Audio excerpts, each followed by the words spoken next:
அஸ்ஸலாமு அலைக்கும் வரஹ்மத்துல்லாஹி வபரகாத்துஹு. அன்புக்குரிய சகோதர சகோதரிகளே, நபிகள் நாயகம் ரசூலுல்லாஹி ஸல்லல்லாஹு அலைஹி வஸல்லம் அவர்கள் இஸ்ரா மிஅராஜ் என்ற பயணத்திலே பல நபிமார்களை பார்த்தார்கள். நமக்கு தெரியும், வருடா வருடம் நம்முடைய பள்ளியில் இருக்கக்கூடிய கண்ணியமான இமாம்கள் மிஅராஜினுடைய காலகட்டத்திலே, இஸ்ராவினுடைய காலகட்டத்திலே இது சார்ந்த விஷயங்களை நமக்கு தந்து கொண்டே இருப்பார்கள் இல்லையா?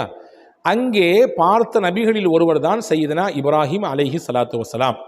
இப்ராஹிம் அலி இஸ்லாமை பார்த்து ரசூலுல்லாவும் இப்ராஹிம் நபியும் பேசிக்கிட்டாங்க. பேச்சின் ஊடாக இப்ராஹிம் அலி இஸ்லாம் உங்களுடைய உம்மத்துக்கு இதை நீங்கள் சொல்லி கொடுத்துடணும் அப்படின்னு சொல்லி ஒரு செய்தியை சொன்னாங்க. நபி இடத்திலே, முஹம்மது ஸல்லல்லாஹு அலைஹி வஸல்லம் இடத்திலே, உங்களுடைய உம்மத்துக்கு இந்த விஷயத்தை நீங்கள் சொல்லி கொடுத்துடணும் அப்படின்னு சொன்னாங்க. என்ன சொன்னாங்க? இப்ராஹிம் ஹலீலுல்லா, அல்லாஹ்வுடைய நெருங்கிய நண்பர் என்று குர்ஆன் சொல்கிறது. அவர்கள் நபிகள் நாயகத்தை இஸ்ராவில் மிஅராஜில் சந்தித்து உங்கள் உம்மத்துக்கு இதை சொல்லுங்கன்னு சொல்லியிருப்பாங்கன்னா அது எவ்வளோ முக்கியத்துவம் வாய்ந்த விஷயமா இருக்கும். அது என்ன, ஏது, அதை சொல்வதனால கிடைக்கக்கூடிய பலன் என்ன என்பதை தான் இந்த காணொளியின் முழுசையில் பார்க்க போகிறோம். தொடர்ந்து கடைசி வரை பாருங்கள். சிறந்த நற்பலன் உங்களுக்கும் எனக்கும் இதன் மூலமாக கிடைக்கும் என்று நான் நம்புகிறேன். நபி ஸல்லல்லாஹு அலைஹி வஸல்லம் அவர்கள் இஸ்ரா மிஅராஜிலே பல நபிமார்களை சந்தித்தார்கள். அதிலே ஒரு நபி தான் ஹஜ்ரத் சையதுனா இப்ராஹிம் அலைஹிஸ்ஸலாம். அவங்க சொன்னாங்க நபி ஸல்லல்லாஹு அலைஹி வஸல்லம் இடத்திலே, யா ரசூலல்லாஹ், உங்களுடைய உம்மத்துக்கு முதல்ல என் புறத்திலிருந்து சலாத்தை சொல்லுங்கள், என் புறத்திலிருந்து சலாத்தை சொல்லிவிடுங்கள். ஹஜ்ரத் இப்ராஹிம் அலைஹிஸ்ஸலாம் உங்களுக்கும் எனக்கும் எல்லா மக்களுக்கும் சலாம் சொல்லியிருக்காங்க. வா அலைக்க வா அலைஹஸ்ஸலாம், இப்ராஹிம் அலைஹிஸ்ஸலாமின் மீது வல்ல அல்லாஹ் தன்னுடைய சாந்தியையும் சமாதானத்தையும் என்றென்றும் நிறைவாக தருவானாக. ஒவ்வொரு நாளும் நாம் இப்ராஹிம் நபிக்கு தெரிந்தோ தெரியாமலோ துவா செய்து கொண்டிருக்கிறோம். எங்கே சொல்லுங்கள்? நம்முடைய அத்தஹியாத்தினுடைய இருப்பிலே தரூர் ஓதுகிற பொழுது இப்ராஹிம் அலைஹிஸ்ஸலாம் பேர் இல்லாமல் அந்த தரூரை முடிக்கவே முடியாது. நாம் தெரிந்து சொல்கிறோமோ அல்லது தெரியாமல் சொல்கிறோமோ, எப்படியோ நம்முடைய வாழ்நாளோடு தினசரி இப்ராஹிம் அலைஹிஸ்ஸலாம் தொடர்பில் இருக்காங்க. அந்த இப்ராஹிம் நபிக்கு நமக்கு சலாம் சொல்லியிருக்காங்க, பதில் சொல்லிக்கங்க.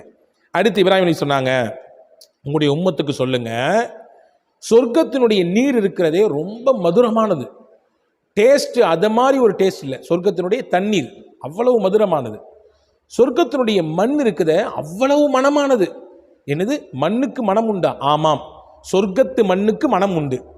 இங்கே நீங்கள் மண்ணை தூக்கி முகர்ந்து பார்த்தாலும் மனம்லாம் கிடைக்காது. ஆனால் சொர்க்கத்தின் மண்ணுக்கு மனம் உண்டு. ரசூலுல்லாஹ் சொன்னாங்க தொடர்ந்து. அப்போ மனமான மண் சொர்க்கத்தில் இருக்கிறது, மதுரமான நீர் சொர்க்கத்தில் இருக்கிறது. அந்த சொர்க்கத்தினுடைய பூமி இருக்கிற அதில் எந்த மரமும் செடியும் கொடியும் ஒன்றும் இல்லை. கீஆன், மரம் செடி கொடிகள் இல்லாத ஒரு தரையாக, ஒரு பூமியாக அது இருக்கிறது. நீங்கள் என்ன செய்ய சொல்லுங்க உங்கள் உம்மத்துக்கு? சொர்க்கத்தினுடைய அந்த நிலத்திலே அதிகமான மரங்களை நட்டி வைக்க சொல்லுங்கள் அப்படின்னு சொன்னாங்க. ரசூல் ஸல்லல்லாஹு அலைஹி வஸல்லம் இந்த விஷயத்தை சொல்லிட்டு, சொர்க்கத்தில் போய் எப்படி என்னுடைய உம்மத்து மரத்தை நட்டி வைக்க முடியும்? என்னுடைய உம்மத்து சொர்க்கத்தில் போய் எப்படி மரத்தை நட்டி வைக்க முடியும் அப்படின்னு நபி யோசித்து கொண்டிருக்கக்கூடிய அந்த சமயத்திலேயே இப்ராஹிம் நபி சொன்னார்கள், சொர்க்கத்தில் மரம் நடுதல் என்பது அவர்கள் நாவிலிருந்து சில வார்த்தைகளை சொன்னாலே போதும், அல்லாஹ் அதற்கு பகரமாக சொர்க்கத்தில் நட்டி விடுவான். அல்லாஹு அக்பர்! எவ்வளவு லேசான உம்மத் நம்முடைய இந்த முஹம்மது ஸல்லல்லாஹு அலைஹி வஸல்லம் உம்மத், எவ்வளவு பாக்கியமான உம்மத்! எவ்வளவு விஷயங்களை வல்ல அல்லாஹ் நமக்கு எளிமையாக்கி தந்து விட்டான். எவ்வளவு தூரம் நன்மைகளை சம்பாதிப்பதற்கு, அதனுடைய பலன்களை நாளை மறுமையிலே அறுவடை செய்வதற்கு எவ்வளவு லேசாக ஆக்கிவிட்டான் பாருங்கள். ரசூலுல்லாஹ் இடத்திலே ஹஜ்ரத் சையதுனா இப்ராஹிம் அலைஹிஸ்ஸலாம் சொன்னாங்க, உங்கள் உம்மத்து சொன்னால் போதும், அந்த ஒரு தடவை சொன்னால் அல்லாஹ் ஒரு மரத்தை நடுவான், 10 தடவை சொன்னால் 10 மரத்தை நடுவான், 1000 தடவை சொன்னால் அவங்க பேரில் அல்லாஹ் 1000 மரங்களை நட்டு வைப்பான். இன்னைக்கு பூமி சூடாகிட்டே இருக்குதுன்றான் இல்லையா?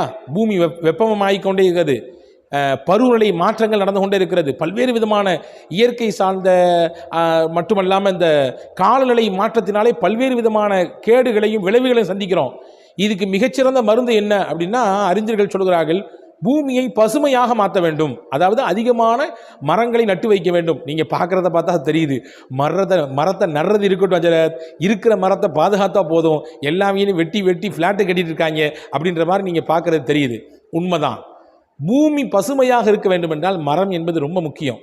நாம் விடக்கூடிய மூச்சு, நம்முடைய உள்ளே இழுக்கக்கூடிய அந்த காற்று, மூச்சு காற்று, இதுவெல்லாம் சுற்றி இருக்கக்கூடிய மரங்களின் மூலமாக தூய்மைப்படுத்தப்பட்டு நமக்கு உள்ளே செல்கிறது. அல்லாஹ் இதை கொடுத்து கொண்டிருக்கிறான். அப்போ சொர்க்கமும் பசுமையாக இருப்பதற்கு நாம் இங்கிருந்தே அங்கே மரத்தை நடலாம். என்ன, எப்படி என்றால், பெருமானா ஸல்லல்லாஹு அலைஹி வஸல்லம் இடத்திலே ஹஜ்ரத் இப்ராஹிம் அலைஹிஸ்ஸலாம் சொன்னாங்க, 5 வார்த்தைகள் கொண்ட ஒரு கலிமா, அதை சொன்னால் ஒரு மரத்தை அல்லாஹ் நடுவான். எது 5 வார்த்தைகள்? சுபஹானல்லாஹ் வல்ஹம்துலில்லாஹ் வலா இலாஹ இல்லல்லாஹ் வல்லாஹு அக்பர் வலா ஹவுல வலா குவத்த இல்லா பில்லாஹில் அலியுல் அதீம். 5 வார்த்தைகள் மறுபடியும் சொல்றேன். சுபஹானல்லாஹ் வல்ஹம்துலில்லாஹ் வலா இலாஹ இல்லல்லாஹ் வல்லாஹு அக்பர் வலா ஹவுல வலா குவத்த இல்லா பில்லாஹில் அலியுல் அதீம். ரசூலுல்லாஹ்விடத்தில் இப்ராஹிம் நபி சொன்னார்கள், இந்த கலிமாக்களை யார் ஒரு தடவை சொல்வாரோ அல்லாஹ் அதற்கு பகரமாக சொர்க்கத்திலே அவருக்கென்று ஒரு மரத்தை நட்டி வைப்பான் என்றார்கள் பெருமானா ஸல்லல்லாஹு அலைஹி வஸல்லம் இப்ராஹிம் அலைஹிஸ்ஸலாம். இதை உங்கள் உம்மத்துக்கு சொல்லிடுங்க, அதிகமாக அவங்களை சொர்க்கத்தில் மரத்தை நட்டி வைக்க சொல்லுங்க. முஹம்மது ஸல்லல்லாஹு அலைஹி வஸல்லம் உம்மத்தின் மீது இந்த உம்மத்தை விட்டு சுமார் 5000 ஆண்டுகளுக்கு முன்னால் வாழ்ந்த இப்ராஹிம் நபிக்கு எவ்வளவு பாசம் பரிவு.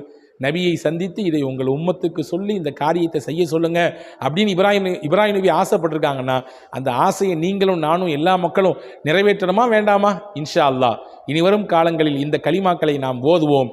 இதன் பலன் நமக்காக சொர்க்கத்தில் மரங்கள் தயாராகி கொண்டிருக்கிறது. அந்த மரங்களும் அதனுடைய நிழல்களும் அதிலிருந்து வரக்கூடிய அந்த அழகான காற்றும் இயற்கையான சூழலும் நம்மை சொர்க்கத்திற்கு வரவேற்க தயாராகி கொண்டிருக்கிறது என்பதை கவனத்தில் வைத்து வரும் காலங்களில் இதை தொடர்ச்சியாக பின்பற்றுவோம். வல்ல அல்லாஹ் உங்களுக்கும் எனக்கும் எல்லா மக்களுக்கும் சிறந்த நசீபை தருவானாக. ஆமீன். வஸ்ஸலாம். அஸ்ஸலாமு அலைக்கும் வரஹ்மத்துல்லாஹி வபரகாத்துஹு.